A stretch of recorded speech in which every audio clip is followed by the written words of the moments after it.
আসসালামু আলাইকুম এভরিওয়ান। অনেকদিন পরে আপনাদের সঙ্গে একটা কেক ডেকোরেশনের ভিডিও শেয়ার করছি। আজকে একটা 1.5 পাউন্ড ওজনের বাটারস্কচ ফ্লেভারের কেক ডেকোরেশন করছি। তো প্রথমে আমি এখানে নিয়ে নিয়েছি একটা বাটারস্কচ ফ্লেভারের কেক বেস। কেকটাকে আমি আগে থেকেই 3টা স্লাইস করে কেটে নিয়েছি। কেকটাকে আমি অ্যাসেম্বল করার জন্য একটা স্লাইস নিয়ে তার মধ্যে দিয়ে দিচ্ছি সুগার সিরাপ।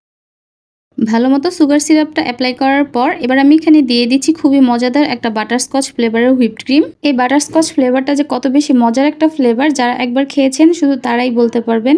ক্রিমটা খুব ভালোমতো অ্যাপ্লাই করার পর আমি এখানে দিয়ে দিচ্ছি ক্যারামেল সস। এই ক্যারামেল সসটা যত বেশি দিবেন কেকের টেস্টটা তত ভালো আসে। তো আমি এখানে পর্যাপ্ত পরিমাণে ক্যারামেল সসটা দিয়ে দিলাম। তারপর আমি এখানে দিয়ে দিচ্ছি বাটারস্কচ প্রলিন। এই ক্যারামেল সস আর বাটারস্কচ প্রলিনের কম্বিনেশনে কেকটা যে কত বেশি মজার হয়, বাটারস্কচ কেক যারা একবার খেয়েছেন শুধু তারাই জানেন যে আসলে কি পরিমাণ মজা হয় এই কেকটা। আমি একইভাবে কেকের আরেকটা স্লাইস দিয়ে sugar syrup, caramel sauce, butterscotch praline দিয়ে দিচ্ছি। তারপর আমি অল্প একটু ক্রিম দিয়ে পুরো কেকটাকে ক্রাম কোট করে নিচ্ছি। এবার কেকটাকে 20 মিনিটের জন্য নর্মাল ফ্রিজে রেখে দিচ্ছি সেট হওয়ার জন্য। 20 মিনিট পর পুরো কেকটাকে আমি খুবই মজার বাটারস্কচ ক্রিমটা দিয়ে কভার করে নিচ্ছি। বরাবরের মতো আমি এখানে পাইপিং ব্যাগ দিয়ে ক্রিমটাকে কেকের গায়ে সুন্দরভাবে অ্যাপ্লাই করে নিচ্ছি।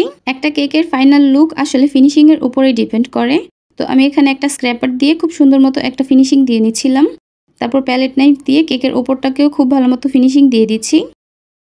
কেকটা খুব ভালো মতো ফিনিশিং দেওয়ার পরে ক্যারামেল সস দিয়ে আমি গোল করে লাইন টেনে নিলাম কেকের উপর। তারপর একটা টুথপিক দিয়ে দাগ টেনে খুবই সিম্পল একটা ডিজাইন করে নিচ্ছি। একটা পাইপিং ব্যাগের মধ্যে ক্যারামেল সসটা নিয়ে চারপাশটাতেও খুব ভালো মতো ড্রিপিং করে দিচ্ছি। আসলে প্রথমে এখানে আমার ক্যারামেল সসটা খুব বেশি ঘন হয়ে গিয়েছিল, তখন আমি এটাকে হালকা একটু গরম পানির ভাপে কিছুক্ষণ রেখে দিয়েছিলাম। তো তারপর আবার এটা আরো পাতলা হয়ে গিয়েছে এবং ড্রিপিংটা দেওয়ার পর সেটাও গড়িয়ে পড়ে যাচ্ছিল। আমি এখানে একটা 1M নজল দিয়ে খুবই সিম্পল একটা ডিজাইন করে নিচ্ছি। যেহেতু আমার ক্যারামেল সসটা একটু পাতলা হয়ে গিয়েছিল তাই ডিজাইনটাও মিলিয়ে যাচ্ছিল, তো সেজন্য দেখতে ভালো লাগছিল না আমার কাছে। তো তারপর আমি মাঝখানটাতেও বাটারস্কচ প্রলিন দিয়ে কভার করে দিয়ে দিচ্ছিলাম। কেকের মাঝখানটাতে বাটারস্কচ প্রলিন দেওয়ার পর মোটামুটি একটা ভালো লুক চলে আসছিল।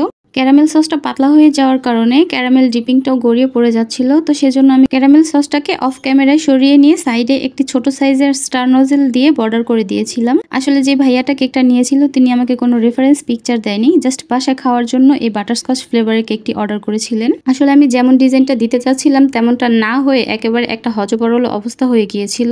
সবশেষে কেকটা দেখতে আমার কাছে মোটামুটি ভালোই লাগছিল। তো আপনাদের কাছে আমার এই কেক ডেকোরেশনের ভিডিওটা কেমন লেগেছে অবশ্যই কমেন্টসে জানাতে ভুলবেন না। আর এরকম মজাদার কেক টেস্ট করতে চাইলে অবশ্যই আমাদের পেজে মেসেজ দিবেন। সবাই অনেক বেশি ভালো থাকবেন, সুস্থ থাকবেন। আল্লাহ হাফেজ।